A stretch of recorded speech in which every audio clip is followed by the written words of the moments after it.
If you enlisted, what inspired you to do so? Well, I grew up in a military family. It seemed like the right thing to do, although it was not a very popular thing to do in the 70s. I wanted to fly airplanes. I went to Illinois to be a Navy pilot, and then once I saw Marines, I realized I needed to be a Marine. When did you enter the Marines? May of 1976, and I retired in April of 2013, so just about 37 years. I ran the Marine Corps' Combined Armed Training Corps. The Marine Corps organizes differently than any other military in the world. We integrate fixed-wing strike aviation with ground combat power in tactical organizations. Nobody else in the world does that. Why did you retire? Or, I guess, leave active duty? It ran out. So I completed my time as a major general, and I wasn't going to be a lieutenant general, so it was time to retire. Okay. Looking back on your life during this time, what would you say your greatest achievement was? I had a chance to do a couple of things in the Marine Corps that will last for decades. And it really comes out of the training and education establishment. And it's simply because we don't get into those things and change them very often. So at the School of Infantry, we professionalized the instructor staff, and it's now special duty assignment, and it will be that way forever. Every enlisted Marine has three people in common. They all have a recruiter, they all have a drill instructor, and they all have an instructor at the School of Infantry. Recruiters and drill instructors have always been special duty, highly screened, incentivized, and all the rest of that. When I took over the School of Infantry, they were just fine, good guys, but spare parts. That's now special duty, and that will never change. I oversaw the complete restructuring of enlisted professional military education, from methodology to content to how we select the instructors, how we develop the instructors, and that will likely not change for decades. So that will last for a long time. While I was at Training and Education Command, we implemented values-based training, a different approach in how instructors dealt with students, DIs dealt with recruits. We implemented that through the entire entry-level training pipeline, and values-based leadership grew out of that. We were doing it because we wanted to instill the core values of the Marine Corps in people better. What came out of it is our instructors had a better understanding of who they were dealing with and the value of the student, the Marine undergoing training, rose in the eyes of the instructors. And that was phenomenal to see.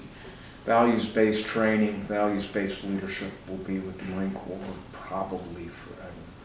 So things like that I've been able to touch, I consider pretty significant achievements. We're going to grow 29 palms by 150,000 acres too, and I was pretty significant in that.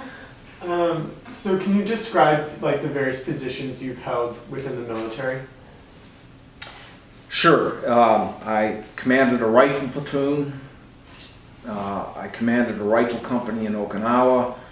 I was at a Marine barracks in Northern California. I was a platoon commander there in the controlled area, and I had the special weapons area.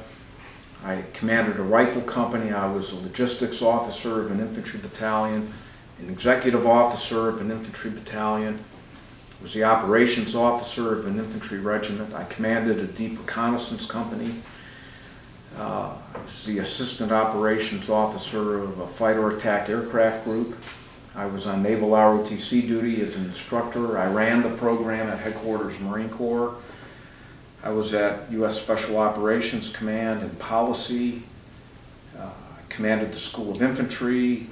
I ran the Expeditionary Warfare School. I ran our Combined Arms Training Program. As I mentioned, Training Command, the Marine Air Ground Task Force Training Command, and Training and Education Command.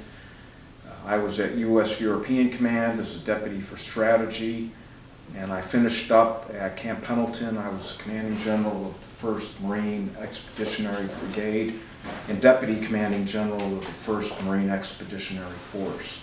So I did a lot. So can you describe your, like the role you had in the Iraq War? I was, well, the Iraq War, predominantly training Marines to go overseas. So I was at the School of Infantry when 9/11 happened, and for the most part the Commandant kept me in training positions during the war years.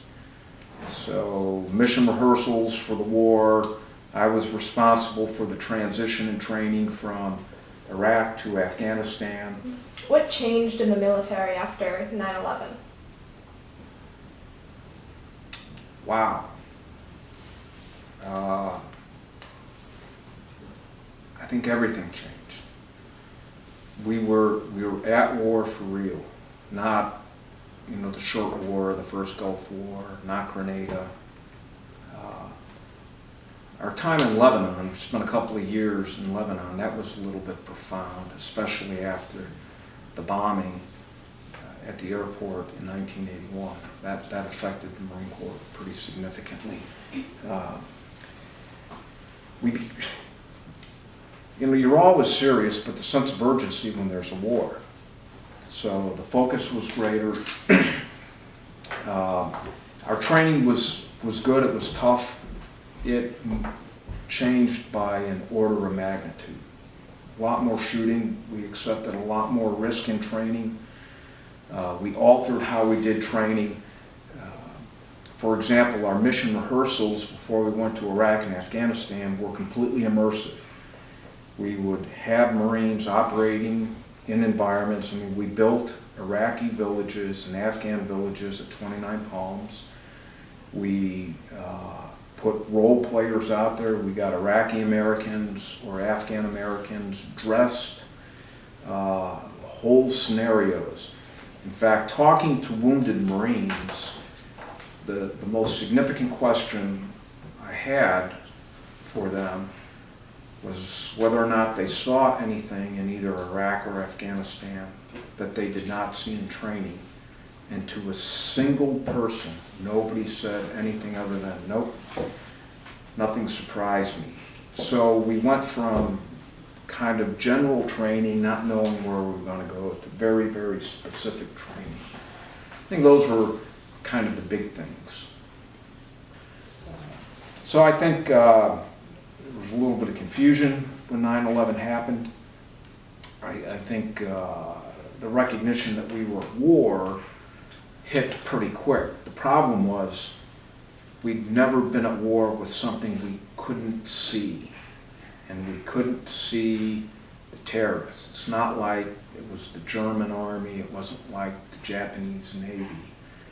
So it was, and it wasn't like we were in Vietnam. We fought an insurgency in Vietnam. In fact, we didn't deal with the insurgency until a couple of years into Iraq. So it was, I think, very confusing, people trying to grasp exactly what it was that we were dealing with.